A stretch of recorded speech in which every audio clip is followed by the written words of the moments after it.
Bueno, buenos días y Sí, bienvenidos a todos al webinar interactivo ¿Cómo cuido mi corazón? Mi nombre es Laura Rodríguez, del área de Relaciones Institucionales de Fundación Centro Diagnóstico Nuclear. Y bueno, antes que nada, les quería agradecer a todos los que se han sumado hoy a esta charla. Bueno, elegimos este día para hacerla. Como muchos sabrán, hoy se celebra el Día Mundial del Corazón. Y lo cierto es que quisimos sumarnos a esta iniciativa masiva de concientización.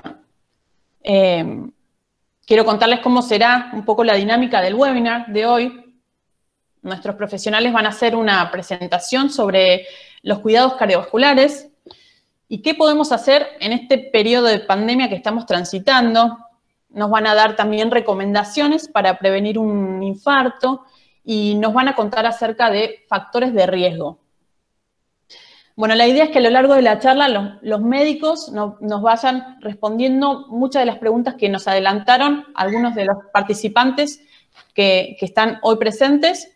Y también les pedimos que pueden ir escribiendo en el chat sus consultas y sus preguntas y se las vamos transmitiendo a los profesionales, ¿sí? Con la idea de que esto sea un webinar interactivo.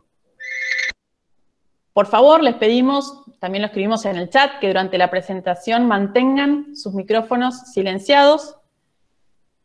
Bueno, ya tenemos muchas personas conectadas, así que les quería contar brevemente sobre Fundación Centro Diagnóstico Nuclear.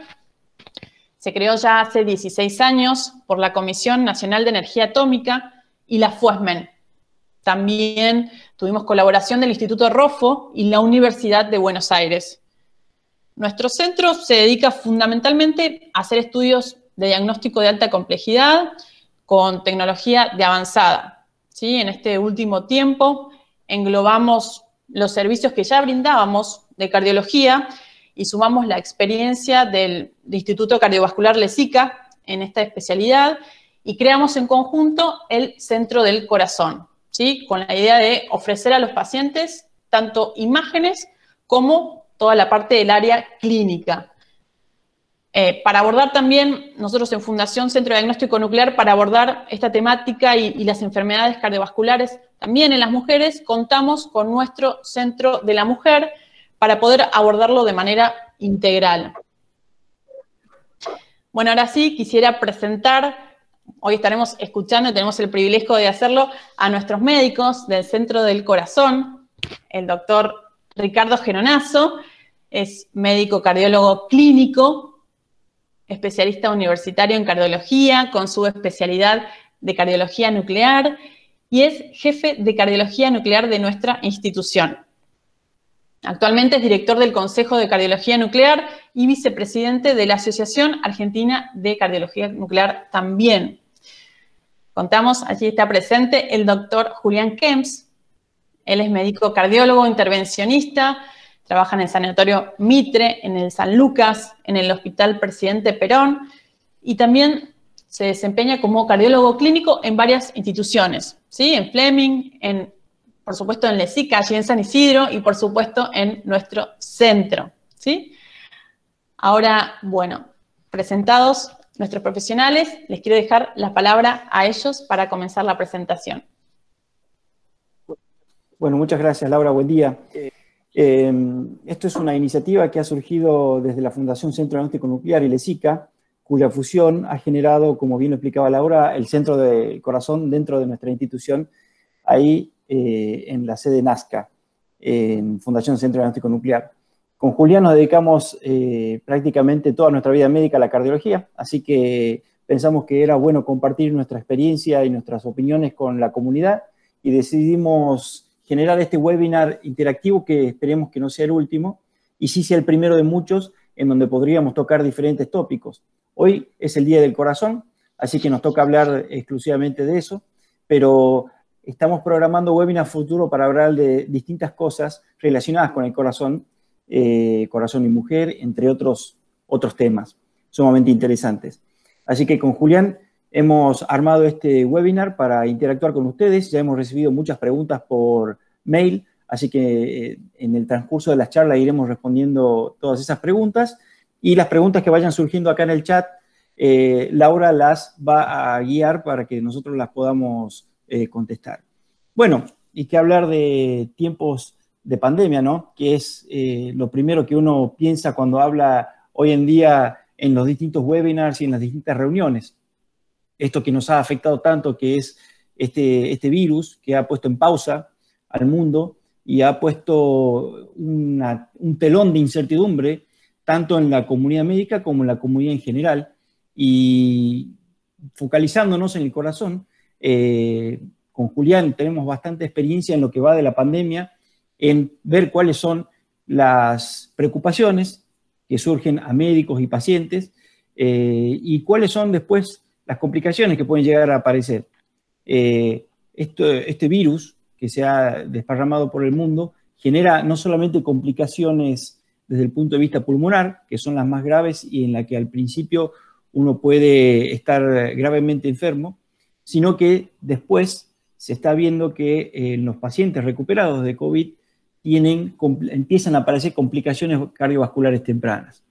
Esto justamente viene al tema hoy, porque al ser el Día del Corazón, nosotros estamos fomentando, al igual que las distintas sociedades, las buenas prácticas en cardiología y a que la gente no se quede sin su consulta, sin su control. Sobre todo aquellas personas que tienen factores de riesgo cardiovasculares. Para introducirnos en el tema, me gustaría que Julián hable un poquito de qué son los factores de riesgo cardiovasculares, ya que se ha visto que este virus afecta mayoritariamente a personas de edad de más de 65 años y aquellas que tienen varios factores de riesgo cardiovasculares tienen peor compromiso y peor gravedad en los cuadros. Por eso vamos a hacer una pequeña introducción primero de lo que son los factores de riesgo cardiovasculares para entenderlos y de ahí de a poco, de acuerdo a la dinámica que vamos tomando, vamos a ir desarrollando cada uno de esos factores de riesgo cardiovasculares y qué interés o qué repercusión pueden tener en esta pandemia que estamos viviendo. Y después ir finalizando como, bueno, medidas que uno puede tomar para cuidar su corazón, no solamente en pandemia, sino en general. Julián. Ricardo, ¿cómo estás? Un gusto haber recibido la invitación a participar de esta actividad, ¿ok? Para la comunidad por parte de FCDN, del Instituto LESICA y de vos en forma personal. Me parece muy interesante lo que dijiste hace unos momentos, que este virus ha puesto en pausa al mundo. Y no solamente ha puesto en pausa prácticamente todas las actividades humanas, ¿ok? Salvo las estrictamente esenciales, sino que también ha puesto en pausa a la gente de consultar al médico y de poder tener un acceso pronto, ¿ok? a una atención médica que puede llegar a ser urgente. Hace unos meses, uno de los centros en los cuales yo practico la cardiología intervencionista participa en un registro colaborativo entre varios centros de la Argentina y se vio que hay hubo una significativa reducción de las consultas por infarto a diferentes instituciones. Obviamente este virus no reduce, sin duda no reduce la ocurrencia de infartos. Evidentemente hay un montón de gente, ¿okay? Que ha visto con miedo, ¿okay? Acceder a una consulta médica oportuna y probablemente haya tenido malas consecuencias para ellos. Además de poner en pausa la consulta por urgencias, cosa que ha sido un efecto colateral no deseado de esta cuarentena, ha puesto también en pausa las consultas médicas para prevención cardiovascular, prácticamente en su mayoría en esta primera mitad de la cuarentena, y ahora los médicos estamos tratando de concientizar a la gente que muchas de estas consultas no deben retrasarse demasiado. Exactamente. Introduciéndonos en los factores de riesgo, ¿cuáles nombrarías vos como principales factores de riesgo cardiovascular? Ricardo, los principales factores de riesgo cardiovascular son 5, ¿ok? Podemos hablar de otros más, ¿ok? Pero hay 5 factores de riesgo que quizás son los principales a recalcar. Hay uno solo que no lo podemos manejar, que es la edad. La edad es un claro factor de riesgo y eso no hay una pastilla que pueda reducir eso. Ahora, los otros 4 sí son importantes, son trascendentes y en ellos sí podemos, intervenir para justamente reducir el riesgo de tener algún evento cardiovascular mayor o fatal. Y son los siguientes: es la diabetes, es el tabaquismo, es la hipertensión arterial y es la dislipemia, ¿okay? Que en su mayor parte es la hipercolesterolemia. Vamos a hablar puntualmente de cada uno. La diabetes afecta prácticamente entre el 10 y el 20% de la población adulta. Está muy ligada, sobre todo la diabetes más común, está muy ligada a la obesidad. Y obviamente de todos los factores de riesgo es probablemente uno de los peores. Tiene, si vamos a la estadística, es el que conlleva un mayor riesgo que los demás. Es muy importante que la gente consulte a sus médicos porque el diagnóstico de la diabetes parte únicamente de los análisis de sangre. Yo no sé vos... un diagnóstico temprano. ¿Es mejor hacer un diagnóstico temprano, tardío? ¿Cómo evoluciona un paciente con diabetes en base a si se cuida, no se cuida, o si tiene o no, o si sabe o no que es diabético? ¿Cómo hace una persona para decir, a ver, yo tengo 40 años, por ejemplo? ¿Qué tengo que hacer yo para saber si soy diabético, si no soy diabético? ¿Produce síntomas? Esto es clave, la pregunta que haces. La diabetes en sus primeros estadios no produce absolutamente ningún síntoma, absolutamente ninguno. Si esperamos diagnosticar la diabetes cuando desarrolla síntomas, ya estamos llegando muy tarde, y es clave lo que vos decís, que el diagnóstico precoz de la diabetes mejora muchísimo el pronóstico. Los síntomas de diabetes ocurren cuando la glucemia está extremadamente alta y son los típicos de poliuria, polidipsia y pérdida de peso, de orinar mucho, perder peso y querer tomar mucha agua. Digamos. En ese punto ya estamos llegando tarde. No sé vos, Ricardo, y hay que tener también en cuenta los antecedentes familiares. Es muy común que si tenemos padres, madres o hermanos que tengan diabetes, también uno pueda o tenga una tendencia a desarrollar. Estamos hablando fundamentalmente de la diabetes tipo 2, ya que la diabetes tipo 1 son aquellos niños que ya o nacen o joven antes de la adolescencia ya empiezan ya son diabetes, ya se diagnostica como diabetes porque empiezan con síntomas muy tempranamente. Pero esas son la minoría de las personas y la mayoría de los diabéticos tienen esto, ¿no? Primero, el antecedente familiar. Segundo, el estilo de vida. Y después vamos a redondear cuando terminemos de hablar de factores de riesgo un poquito sobre el estilo de vida y les voy a mostrar 2 o 3 diapositivas de una campaña que está haciendo la Sociedad Argentina de Cardiología. Pero la diabetes es una enfermedad como la hipertensión arterial que son generalmente silenciosas y van atacando de a poquitito distintos órganos, incluido el corazón. Entonces, es fundamental controles. ¿Cada cuánto sugerirías vos, y a partir de qué edad sugerirías, Julián, que uno debe controlarse con su médico? Es decir, no sé, yo tengo 12 años, tengo 15, tengo 20, tengo 40. ¿A partir de qué edad uno tiene que tener controles regulares con su médico y después con su cardiólogo? Sin duda todos tendríamos que tener un control anual, sin duda. Obviamente, a mayor edad, ¿okay? Los controles deberían ser quizá más cercanos en el tiempo. A propósito de la diabetes, quiero, digamos, como mensaje, cualquier persona que sea obesa o conozca a una persona obesa, esa persona obesa es una persona que hasta que se descarte es sospechosa de poder ser diabético. Es muy importante que los obesos tengan unos controles más cercanos en el tiempo y sin duda todos los años tienen que pasar por el médico y la única forma de hacer un diagnóstico precoz de diabetes, así como de hipercolesterolemia, que también vamos a charlar, es el análisis de sangre. Así que es muy importante que la gente vaya al médico y se haga análisis de sangre como mínimo anual. Sí, la Sociedad Argentina de Diabetes lo que está recomendando es que antes de los 20 años, 21 años, un control cada 5 años y todo dio normal.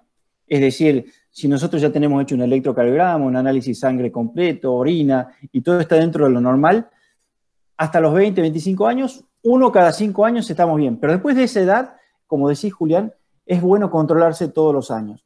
Y voy a fortalecer un poquito el concepto de que cuando tenemos aumento de la masa corporal, ustedes habrán oído escuchar el famoso índice de masa corporal, que es simplemente una relación entre el peso y la altura que tenemos.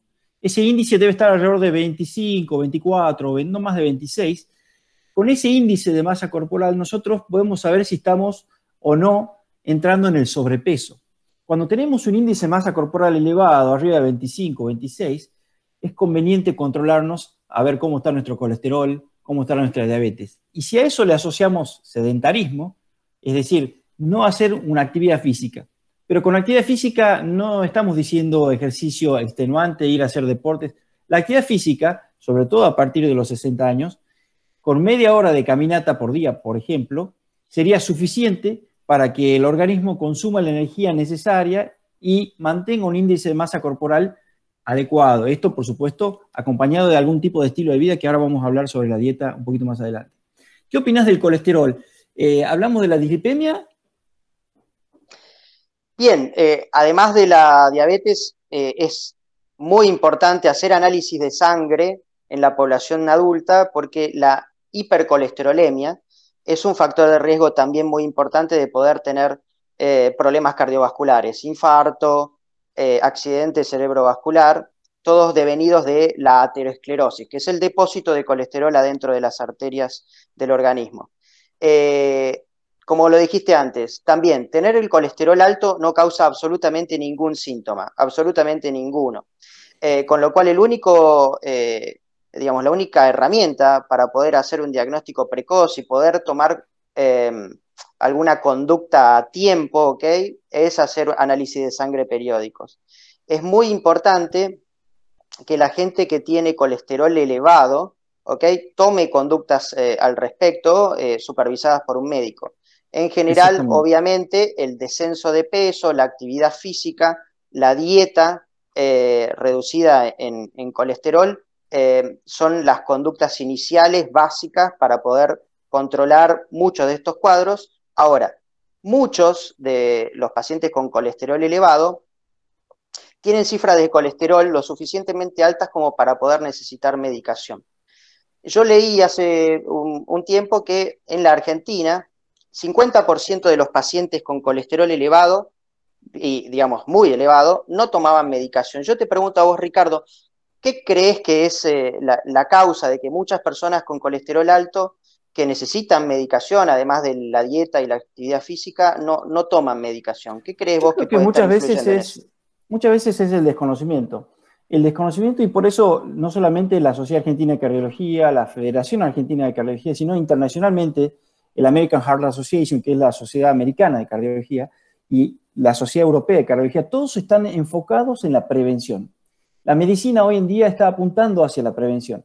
La prevención, porque la prevención del infarto, que es en definitiva lo que queremos hoy marcar y tener un mensaje para llevarse a la casa, la prevención del infarto es lo que va a bajar la tasa alta de mortalidad que tiene en la población general. La primera causa de muerte en el mundo y en Argentina también son las enfermedades crónicas no transmisibles. Y dentro de ella, el gran número se lo lleva el infarto de miocardio junto con la diabetes. Cuando unimos esas dos, infarto de miocardio y diabetes, es la primera causa de muerte en Argentina y en el mundo. Le sigue el ACV y el cáncer. Pero en esas crónicas no transmisibles nos tenemos que enfocar nosotros como cardiólogos en generar la mayor cantidad de concientización. ¿Por qué no me controlo el colesterol y por qué nadie me lo dijo? Entonces ya desde las escuelas están generando esta concientización a controlarse. Además está decir que mientras más factores de riesgo, ya hablamos un poquito de diabetes, de colesterol, está la hipertensión y el tabaquismo, que ahora los abordamos, mientras más de ellos unidos tengamos, más riesgo tenemos de ¿qué? De desarrollar aterosclerosis, que es, como dijo Julián, el acúmulo de colesterol dentro de las arterias, y de eventualmente hacer un evento más adelante, como un accidente cerebrovascular, un infarto de miocardio, o la famosa esa angina de pecho que le dicen. Hablemos un poquito del enemigo silencioso que es la hipertensión arterial. La hipertensión arterial es realmente un flagelo.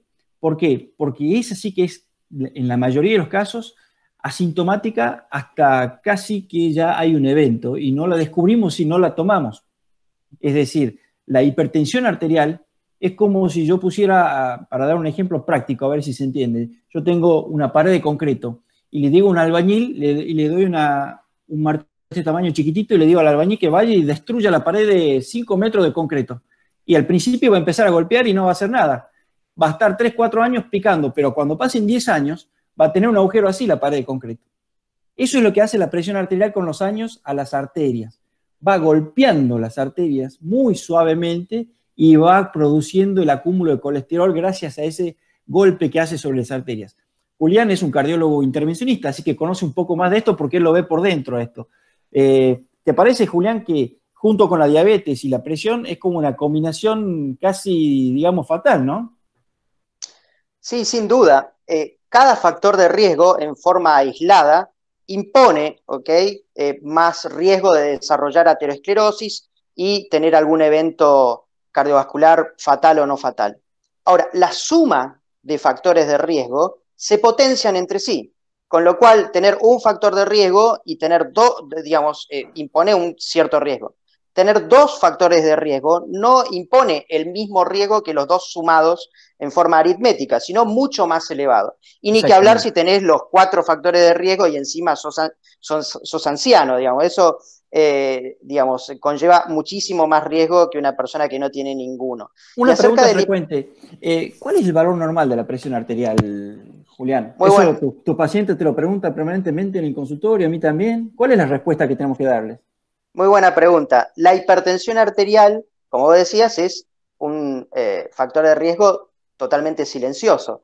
Es asintomático en sus primeros estadios. Si esperamos tener síntomas por la hipertensión arterial, que puede ser cefalea, mareos, tenemos que estar hablando de cifras de presión arterial extremadamente altas, cercanas a 20 o superior. El diagnóstico de hipertensión arterial, y esto es muy importante recordarlo, es a partir de cifras de presión arterial de 140 de máxima o 90 de mínima. Cualquiera de esas dos cifras, si se encuentran en un paciente que no tiene otra causa que se le está motivando, porque si tomamos esa cifra de presión arterial en una persona que está en un ataque de nervios, o le chocaron el auto, o le robaron la cartera, obviamente tenemos ahí un confundidor. Pero una persona que está tranquila, sin ningún dolor, sin ninguna molestia, y encontramos esta cifra de presión arterial, muy probablemente sea hipertensa, si tomamos al menos dos cifras en el mismo sentido. Es importante también aclarar que el diagnóstico de hipertensión arterial tiene que tomarse en lo que nosotros llamamos situación basal, que significa el paciente en absoluto estado de tranquilidad en todo aspecto. Es muy común en la consulta, a vos también te debe pasar, Ricardo, que nos viene todas las semanas una señora a consultar porque le dolía la cabeza y se tomó la presión arterial y le dio 14. Es muy común esta consulta. En la mayoría de los casos, esta cifra de presión arterial es una consecuencia de tener el dolor y no una causa. Con lo cual hay que pedirle a esta señora que tome algún analgésico y que controle su presión arterial cuando está tranquila. Es Julián, muy importante. Hablando de eso justamente, Sí. ¿cómo usas esa herramienta tan famosa que le dicen MAPA y que es un monitoreo ambulatorio de la presión arterial? ¿Sirve, no sirve? ¿La usás, no la usás? ¿Para qué sirve? ¿No? Explícame eso. Es una herramienta bastante útil en ciertos casos particulares. Yo personalmente no la uso rutinariamente, me parece que es mucho más útil para el paciente tener su propio tensiómetro automático o tener Sí, a alguien que sepa tomarle la presión arterial, pero el MAP es una herramienta muy útil en ciertos casos seleccionados en los cuales uno tiene dudas acerca de las verdaderas cifras de presión arterial del paciente, como por ejemplo pacientes que se sospecha que tienen hipertensión de guardapolvo blanco, que van a la consulta, se ponen muy nerviosos y les da la presión más alta, entonces uno quiere tomar cifras. Y también cuando uno quiere clasificarla, ¿no? Cuando uno quiere clasificar, ya que la hipertensión tiene distintos estadios, entonces cuando uno quiere clasificar esa hipertensión y saber cómo uno duerme, por ejemplo, si la presión arterial baja o no durante el sueño, esos estudios son útiles. 2 palabras de tabaquismo. ¿Qué te parece el tabaquismo como factor de riesgo? El tabaquismo es... yo a la mayoría de mis pacientes le digo, si usted quiere tener una enfermedad y morirse, lo más efectivo es fumar. Eso sin duda. Acá estábamos centrados hablando de enfermedad coronaria, aterosclerótica, ataque cerebral, pero el tabaquismo no solamente provoca esas enfermedades, sino prácticamente la mayoría de los cánceres, y sobre todo los peores, están ligados al tabaquismo. Con lo cual, entre aumentar el riesgo de enfermedad cardiovascular y aumentar el riesgo de enfermedad oncológica, el tabaquismo es la principal causa mundial de muerte evitable, ¿ok? En personas adultas. En las personas jóvenes son los accidentes, pero en personas adultas es la principal causa de muerte evitable. Es fundamental que la gente no fume o deje de fumar. Hay una muy buena noticia que es en la última década, en la encuesta de factores de riesgo que se desarrolla en la Argentina, se ha reducido, obviamente por campañas de concientización, por aumento del costo, digamos, por impuestos a los cigarrillos, se ha reducido el tabaquismo, sí. ronda un leyes, 20%. ¿No? Y las leyes, es muy importante. De espacio libre de humo. En todos los países avanzados fue bajando la tasa de fumadores, es decir, la proporción de gente, de población que fuma fue bajando gracias a las leyes antitabaco, que es lo que vos decías, que no haya propagandas, que haya espacios libres de humo, sobre todo a nivel estatal y público, en donde uno va y quiere estar en una plaza y no tener el humo del cigarrillo. Pero hay un dato curioso, no hay ninguna medicación, ninguna pastilla que disminuya tanto el riesgo cardiovascular como dejar de fumar. Incluso tan rápido, porque dejando de fumar a cualquier edad, el riesgo cardiovascular disminuye más de un 30-40% en las próximas semanas. Estamos hablando de semanas, ¿no? Por supuesto que el daño que va produciendo a lo largo del tiempo el cigarrillo en los pulmones, en las arterias, en los riñones, no es un daño que sea rápidamente reversible. En algunos casos, si pasan muchos años, como la fibrosis pulmonar, ya no es reversible. Llega a una etapa en donde si uno deja de fumar, el pulmón sigue con el mismo daño. Por eso es crucial que mientras antes yo tomo conciencia y mientras antes dejo el cigarrillo, más beneficios voy a tener a futuro. ¿Qué te parece si hablamos un poquito de estilo de vida? ¿Qué indicás a tus pacientes como estilo de vida cuando vos querés hacer un global de todo? Es decir, yo necesito bajar el riesgo cardiovascular de mi paciente. Como bien dijimos, hay medicaciones que lo hacen, pero a la gente tampoco le gusta estar tomando medicación todo el tiempo. Y hay medicaciones que, bueno, depende de la enfermedad que tenga cada uno, va a tener que tomarla a largo plazo y otras que son más de corto plazo. Pero como haciendo un cambio de estilo de vida para lograr bajar ese riesgo cardiovascular global, ¿cómo lo enfocarías? Yo enfocaría en los ciertos aspectos de sentido común. Esto, Gerardo, esto la gente lo conoce, ¿ok? Todos los que nos están oyendo lo saben. Mantener un peso adecuado es fundamental. Hacer actividad física es fundamental y tener una dieta saludable es fundamental. Y se interrelacionan entre sí, porque una persona que es muy sedentaria, que no hace ningún tipo de actividad física y que come mal, tiene mucho más riesgo de desarrollar obesidad, y con la obesidad viene la diabetes, viene la hipercolesterolemia, viene la hipertensión arterial. Así que un estilo de vida saludable engloba todas estas cosas en conjunto.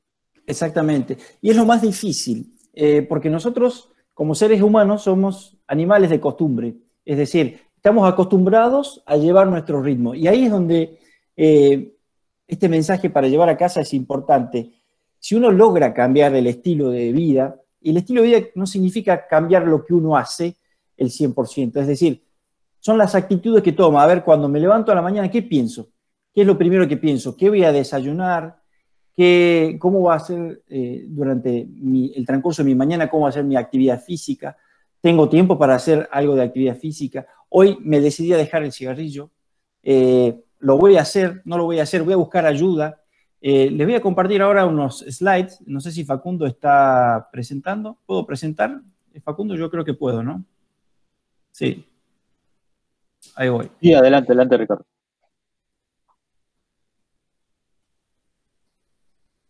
Voy a compartir mi pantalla y les voy a compartir simplemente. Estos son los consejos que está dando actualmente la Sociedad Americana de Cardiología, la Sociedad Argentina de Cardiología, la Fundación Cardiológica Argentina, en donde, por ejemplo, el eslogan de este año es "Usa tu corazón para mantener un peso saludable y evitar la obesidad". Es decir, no solamente tratar de decir yo voy y hago una dieta estricta, no, es una cuestión de mentalidad, tratar de reducir los hidratos de carbono, todo lo que sea de fábrica, todo lo que sea procesado, todo lo que sea industrializado, tiene muchos hidratos de carbono y aparte tiene mucha sal. Esas son dos cosas que nos va a permitir, una, bajar de peso y lo otro, controlar la hipertensión arterial, ya que el alto contenido de sal dentro de la comida es uno de los factores que predispone a tener la presión alta. Entonces, mantener el peso está muy de la mano de la dieta y del ejercicio.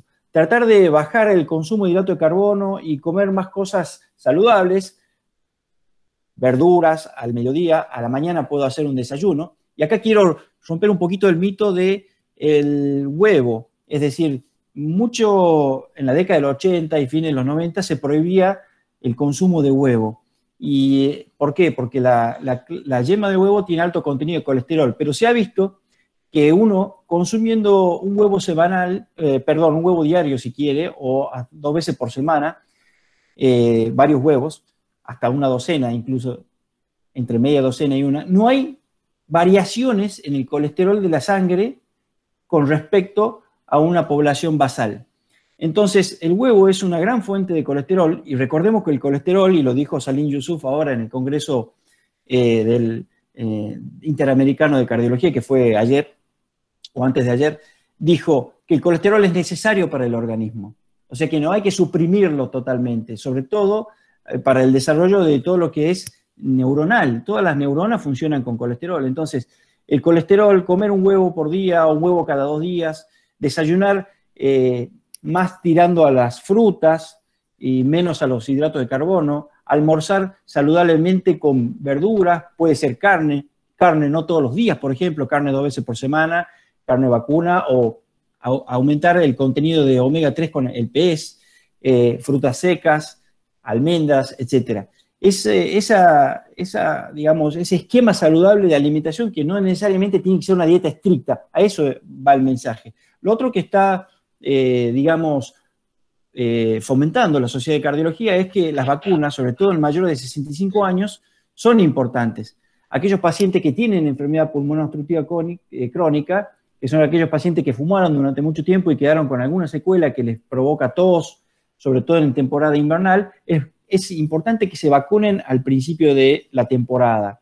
La vacuna contra el estreptococo y la vacuna contra el influenza. Bueno, ahora veremos qué pasa con esto del coronavirus, ¿no?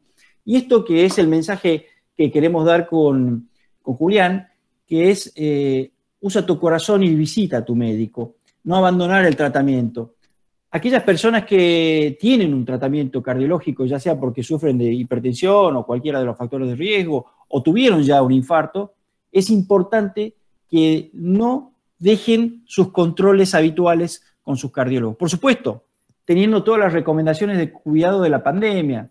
Es crucial mantenerse activo en el sentido de la protección, usar un barbijo permanentemente cuando uno no está en su casa, lavarse permanentemente las manos, tener la distancia social adecuada. Muchas veces esto es lo más difícil de lograr porque estamos acostumbrados, somos seres sociales, estamos acostumbrados a estar uno cerca del otro.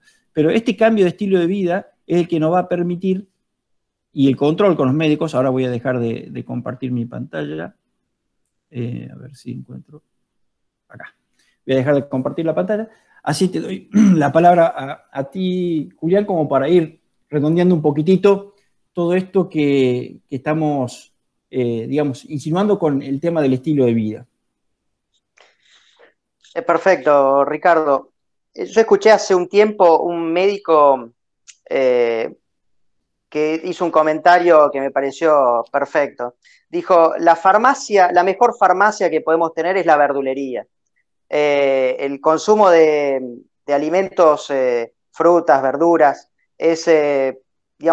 equilibra muchas cosas. Ayuda al descenso de peso por su, cantidad reducida en grasas. ayuda muchísimo con el tema del colesterol. El colesterol solamente se encuentra en alimentos provenientes de animales, o sea que cualquier vegetal o cualquier alimento de origen vegetal no tiene colesterol.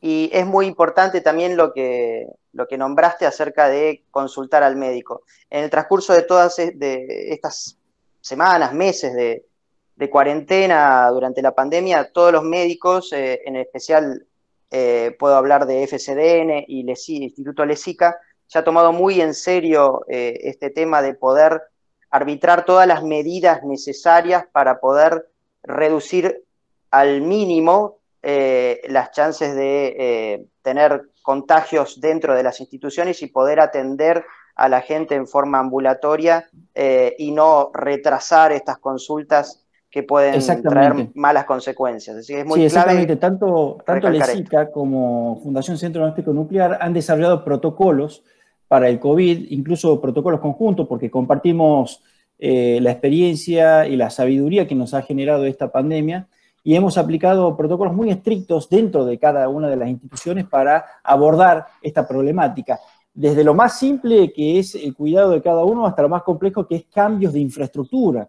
Es decir, tanto Lesica como la Fundación han generado cambios en la infraestructura para adecuarse a la pandemia y estos requerimientos que, bueno, se rigen por protocolo.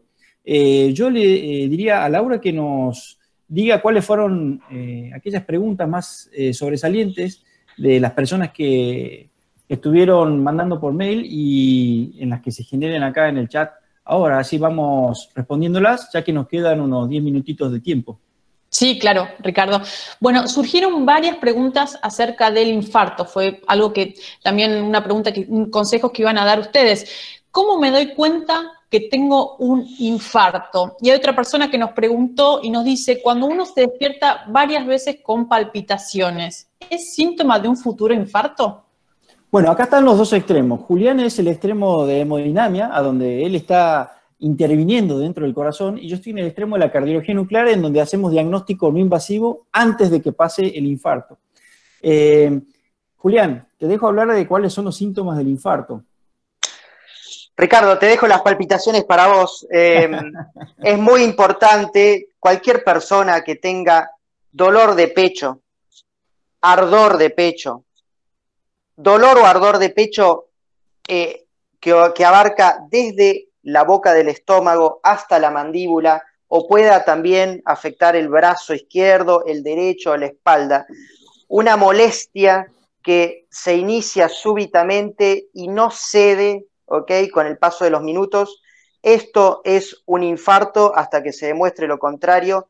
Hay que ir a una guardia lo más rápido que se pueda.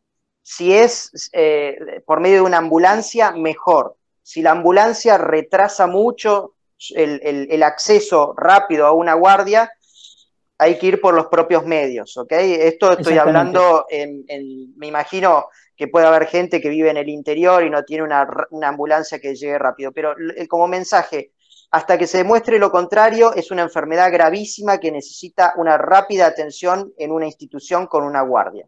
Acá en La Rioja tenemos un sistema, yo estoy en el INCOR, en el Instituto del Corazón en La Rioja, y tenemos un sistema que por medio de WhatsApp y de redes, la gente, incluso participaron en el registro RAPIAM de la Sociedad de Cardiología, la gente rápidamente consulta, y esto es fundamental, hay que hacer un electro lo antes posible, porque el electro nos va a separar un par de poblaciones totalmente distintas en cuanto al riesgo. Dolor de pecho, como dijo Julián, opresivo en el pecho, como si algo me oprimiera, que se puede irradiar hacia la mandíbula y al brazo o incluso la muñeca, y aparece de forma súbita, sobre todo si hago un ejercicio. Se aparece cuando estoy haciendo un ejercicio, o a veces cuando estoy durmiendo y me despierta ese dolor. Necesitamos tener un electro lo antes posible. Eso antes posible, ¿qué significa? Entre 1 y 2 horas, lo ideal sería tener ya un electro para saber dónde estamos parados con eso. Y respecto a la otra pregunta, las palpitaciones, no significa que vaya a tener un infarto. A veces simplemente tomar mucho mate genera palpitaciones, o tomar mucho café genera palpitaciones, o estar con las tiroides un poquito desreguladas y tener hipertiroidismo puede generar palpitaciones, o simplemente el estrés. Si mal no recuerdo, una de las preguntas de los mails que estaba viendo hoy a la mañana que nos habían hecho se relacionaba con el estrés. Y acá volvemos al estilo de vida. El estrés tiene muchísimo que ver, porque es un factor de riesgo que influye transversalmente en todos. El estrés te puede aumentar el colesterol, te puede aumentar la presión, te puede desencadenar una diabetes que por ahí no la tenías. Conocemos personas que después de un accidente, por ejemplo, que es una situación muy traumatizante, muy estresante, o después de la muerte de un familiar muy querido, o de algún evento traumático en su vida, desarrollan diabetes inmediatamente después. Tal vez lo iban a desarrollar más adelante en su vida, pero fue un evento de estrés el que generó eso. Y en Argentina, bueno, ya estamos acostumbrados, me parece que somos medio inmunes al estrés. Estamos acostumbrados a estar generalmente sometidos a este estrés de cambio. Pero bueno, es fundamental hacer cosas que despejen la mente. Estar con la familia, estar acompañado, eso es muy importante, saber entender a las demás personas, bueno, no vamos a hacer un taller de mindfulness ahora, pero bueno, es bueno tener despejados. Las palpitaciones... Es cierto, también nos hablaban de la angustia que vive la gente durante el periodo de pandemia. Exactamente. La pandemia, al ser una situación desconocida y que te priva transitoriamente de cosas que uno normalmente hace en libertad, genera angustia. ¿Cómo canalizarlo? Y cada uno puede canalizarlo de distintas formas. Hay miles de recomendaciones, tener diálogos como el que estamos teniendo ahora, que afortunadamente hace 10 años atrás no lo teníamos, por ejemplo, el WhatsApp. Es decir, hoy yo que tengo mi familia en Jujuy, por ejemplo, hablo con ellos permanentemente y eso puede ser un cable a tierra, hablar con personas, compartir, porque cuando un ser humano ve que el otro pasa por lo mismo, se comparte. Ese hecho de compartir ya desencadena un cable a tierra que disminuye el estrés. Para eso somos seres sociales y para eso tenemos la persona que está al lado. Y si no está al lado, bueno, una llamada de teléfono, intentar buscar eso. ¿Alguna otra pregunta? Sí, también nos preguntaban acerca de quienes tuvieron ya un preinfarto o un infarto. ¿Qué recomendación o cómo se debe cuidar esas personas? Julián. Bueno, una persona que tuvo un problema coronario, ¿ok? Digamos, los problemas de las arterias del corazón son los que ocasionan infarto o preinfarto. Ese paciente tiene que estar en un contacto periódico con su cardiólogo porque hay que instrumentar medidas, en su mayoría son farmacológicas, son drogas, para reducir la posibilidad de tener un nuevo evento. Así que todo paciente que tuvo un preinfarto tiene que ir al cardiólogo y tiene que tomar las pastillas que le da el cardiólogo. Es la única forma efectiva de reducir tener un nuevo evento. Exactamente. Cumplir con la medicación, cumplir con las normas de rehabilitación y tratar de cambiar el estilo de vida. Es decir, la mayoría de los infartos, y la Organización Mundial de la Salud dice que hasta el 80% de los infartos pueden ser prevenidos. Eso significa que el cambio del estilo de vida tiene que acompañar en el caso de la medicación, por ejemplo, la hipertensión, para prevenir. Y después, cuando ya tuvimos un evento, también el cambio de estilo de vida influye. Es decir, no solamente respetar la medicación, respetar las conductas que el médico sugiere, sino el cambio ese de estilo de vida, que es un cambio de mentalidad.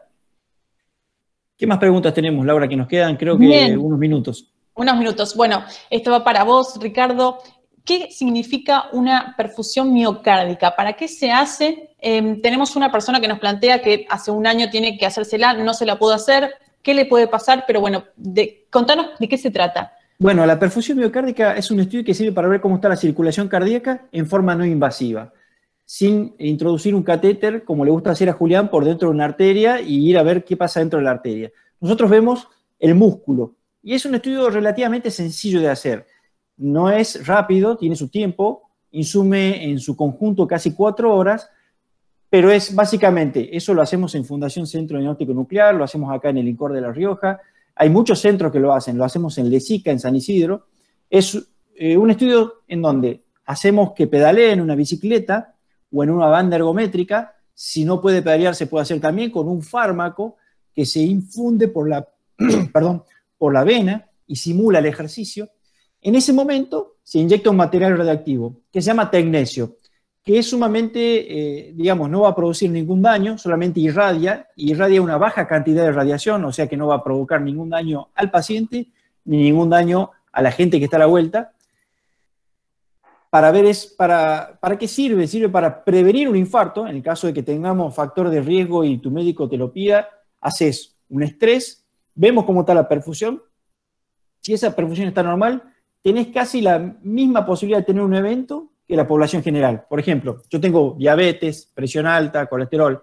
Estoy tratado, pero me hago una perfusión. Esa perfusión da normal, tengo la misma tasa de eventos que puede tener la población general. Ahora, si en el SPECT, que es este estudio de perfusión, detectamos que hay una falla en la circulación, que en el esfuerzo no llega sangre en un lugar del corazón y en el reposo eso se recupera, ahí sí lo llamamos a Julián y le decimos, Julián, acá tenemos una arteria que no está andando muy bien, fíjate cuál es, y ponerle un resortito que se llama stent. Ahí estamos previniendo un infarto que podría haber sucedido porque las placas de colesterol en algún momento se rompen y obstruyen totalmente la luz de un vaso y eso genera un infarto, ¿no? Así que básicamente la perfusión miocárdica sirve para ver la circulación cardíaca en el estado de ejercicio.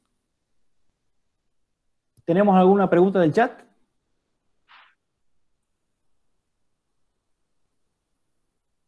Acá hay una de los triglicéridos, ¿puede ser? Sí, ahí veo a Fracassi, que pregunta qué diferencia hay entre tener el colesterol alto y los triglicéridos altos. Bueno, le respondo yo.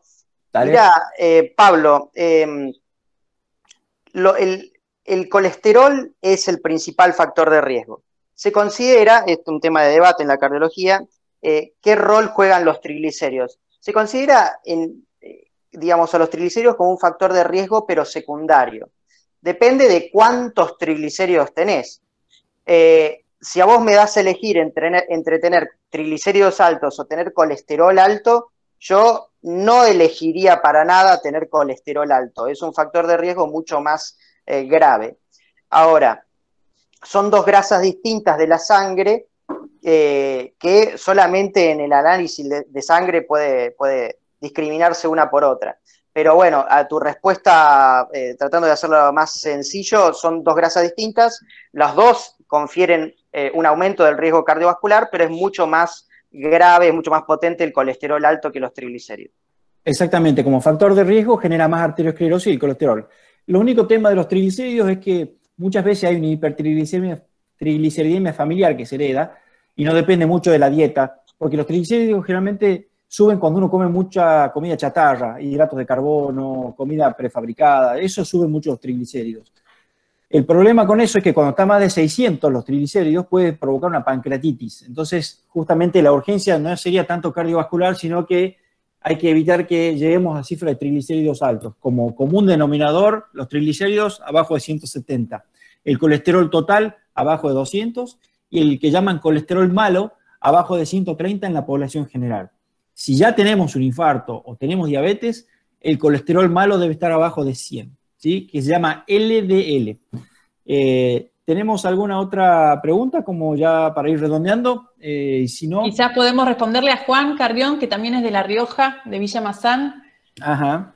Dice, ¿qué sucede con las personas que tienen tiroides y su sintomatología? ¿Existe algún riesgo? Bueno, seguramente cuando hablamos de tiroides pueden ser dos cosas. Hipertiroidismo, que es las personas en donde la glándula genera más hormona tiroidea de la normal, o hipotiroidismo, que en La Rioja es endémico porque hay falta de yodo en el territorio, entonces como en la región hay falta de yodo, no entra por la dieta y sí genera hipotiroidismo.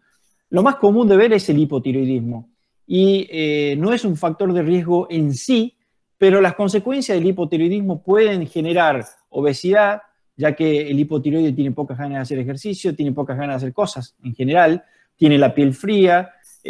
Por el otro lado, el hipertiroidismo tiene la piel caliente, genera palpitaciones, o sea, esta glándula está muy relacionada con el corazón. Si bien no es un factor de riesgo, puede estar muy relacionado. Por eso el médico clínico, cuando detecta hipertiroidismo, o lo trata a él o lo deriva al endocrinólogo, ¿sí? Muy bien, creo que estamos con el tiempo. ¿Cómo Sí, vamos? ya podemos ir cerrando. Tenemos muchos agradecimientos de la gente. Agradecen su claridad en los conceptos que fueron transmitiendo a lo largo de la charla. Excelente reunión, fue otro de los comentarios, así que muchísimas gracias a todos por participar. Bueno, bárbaro. Vamos a generar entonces nuevos webinars como este. Posiblemente sea en el mismo día, a la misma hora, por el mismo Vaticanal, como veía cuando era chico Batman. No sé si alguno de ustedes es tan viejo como yo, pero lo veíamos en esa época. Así que bueno, muchas gracias por participar. Este es el primer encuentro que hemos diseñado de esta forma para conocernos, para conocer a la comunidad y estar más cerca de ustedes, tanto el Instituto Cardiovascular Lezica como la Fundación Centro de Diagnóstico Nuclear y la fusión de ellos dos en el Centro de Corazón en FSDN, ahí en Nazca y San Martín, frente del ROFO. Están con las puertas abiertas para atención médica. Tenemos médicos cardiólogos de primera calidad, como la doctora Melina Guerín, por ejemplo. Bueno, Julián está haciendo consultorios también ahí. Gabriel Micali. Tenemos muchos médicos de alto nivel esperándolos en consultorios para sus controles. Así que con los cuidados que la pandemia requiere, usar barbijo, lavarse las manos frecuentemente y la distancia social, nos estaremos viendo pronto. Excelente, muchas gracias a los dos.